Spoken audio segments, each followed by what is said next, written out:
how's it going, everyone? I'm SirJames, coming at you guys with yet another Star Wars Galaxy's Edge product review, and today we're going to be taking a look at this item here, which most will probably call it the ice cream maker, and others will call it by its official name, which I believe it's pronounced Camtono. If I'm not pronouncing it correctly, then I do apologize ahead of time. And yeah, this is a brand new item from Galaxy's Edge that released last week during Star Wars Night, which retails for the price tag of $50 and was also listed on Shop Disney, which might be sold out, might not. You could always double check for $45, then whatever the shipping is going to be after that.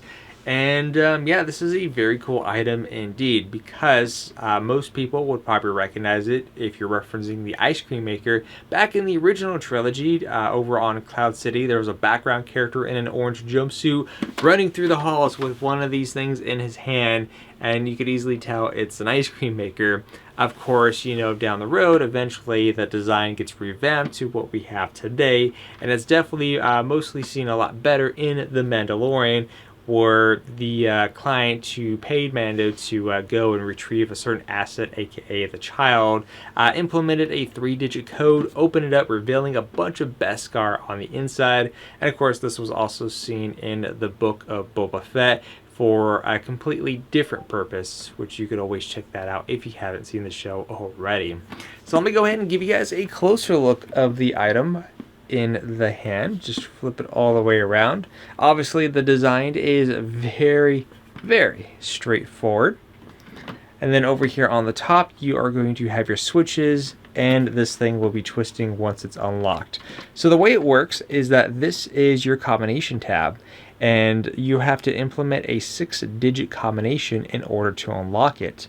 The way it's marked in the instructions that would be strapped to the bottom of this when you first get it, along with your on and off switch, is that this very top one right here, closest to the lever, is going to be button 1, 2, and then the bottom one is known as button 3. This right here, where you're going to see some lights activating here in just a moment, is also a button which is going to be used for to be able to set your own combination. Now when you first get this, you'll be testing it out by simply typing in code 1 6 times like this, such as 1 2 3 4 5 6. Now, as you can see, for me, it's red because that is not the correct combination. However, for you, it would be when you first get this. If you wish to reset the combination and make it your own, all you have to do is hold down this button for 3 seconds, and this will blink, which I'll demonstrate that in just a moment. But first, let me go ahead and open it for you with my combination, such as 1 2 3 2 3 1.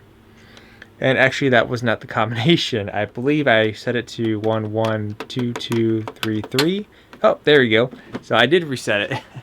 So once it's turned green, you can go ahead and go to the top here, twist this, and just like that, it opens up like so. As it does in the show. Of course, in the show is more once he turns it, it automatically opens up and closes and all that stuff. But obviously, we're getting a much cheaper, affordable option. We're not getting all those crazy fancy stuff. So here it is, simple as that. Man, this is like probably the more awkward thing to showcase. So first up, as far as the inside panels go, this right here is actually made with soft goods. Which is pretty neat. I like the fact that they did that instead of doing plastic. So soft goods on the inside. There's also some weathering that was done that they did around the packaging on the outside and also the inside. You also do get a little bit of a glow on the inside with this little orange light.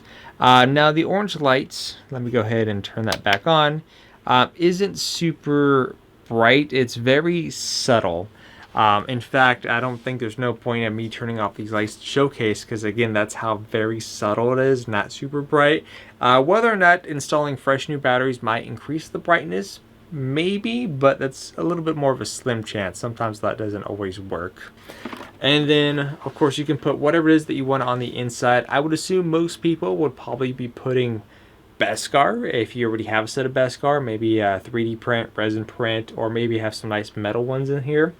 However, as far as sizing goes, you're going to be limited. You won't be able to put like a full-size lightsaber hilt sticking upright in here. You could like lay it on the side if you wanted to, but probably at best maybe like a Yoda-sized lightsaber would be the only thing that you can fit straight up and down. But let me go ahead and bring just a soda can to put on the inside right here. And this will kind of give you an idea as far as sizing goes. As you can see, there's still a little bit of room towards the top with the soda can. Another good example would be, oh, here we go, a Sith holocron. If we put that on the inside, as you can see, that works. You won't be able to put both a Jedi and Sith holocron. It would be only one or the other, or whatever it is that you want to go ahead and put inside the packaging. Now, another thing that you might be kind of curious about is for display purposes, you know, obviously it being stretched out like this with all the doors open, that takes up a lot of space. If you were curious, can you potentially close two of the doors and just have one open? And the answer is yes. If we go ahead and kind of reset this a little bit, we're going to go ahead and close panel 1, panel 2, and so when you now display it on your shelf, you can go ahead and leave it like this with just one panel open. And as you can see, you're now saving a lot of that extra space, and that way you can still reveal stuff on the inside on the shelf. You know, just simple and easy as that. I may probably do that. I'm not entirely sure exactly where I'm going to be putting this. But you kind of get the idea. Now, if you wish to reset and make your own combination, this is how it works. So going back here towards the top, where the light source was coming from, you're going to go ahead and hold this down for 3 seconds, like so. 1, 2, and 3. While it's blinking, you can go ahead and now input your new combination. So we're just going to go ahead and go 1, 2, 3, 2, 3, 1.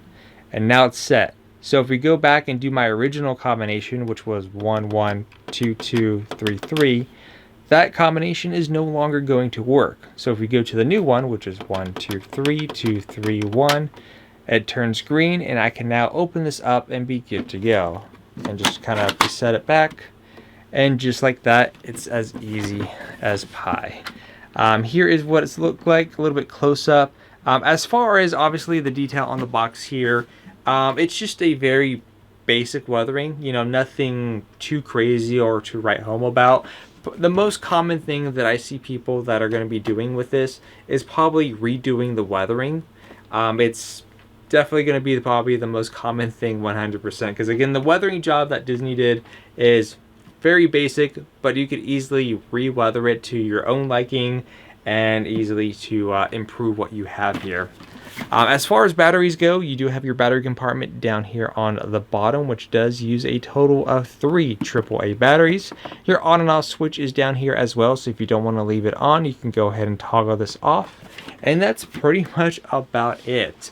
The item does have a little bit of weight to it. It's not like extremely heavy. Obviously, the weight's a little bit more towards the bottom here with all the components to go into it. And like I said, this is just a very cool product indeed. So if you're someone who wants to kind of have like a piece of prop, or maybe you have like a Mandalorian display going on, then this is going to be a great option for that.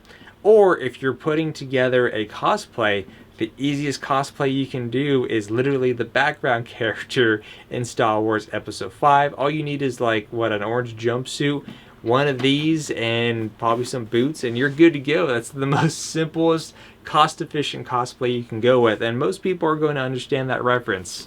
But again, those are just ideas. Another thing that I forgot to also mention is in regards to the top section here. If I recall, the Mandalorian was able to easily grip his entire hand in here on the handle part.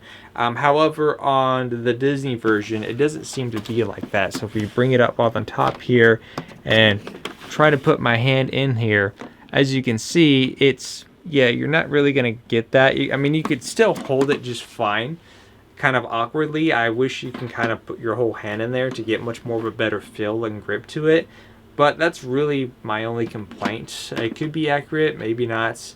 And again, and also the show and the Mandalorian, it was a 3-digit combination, not a 6-digit. But again, it is what it is. I still think it's a cool product, pretty affordable. What do you guys think? Let me know in the comment section down below.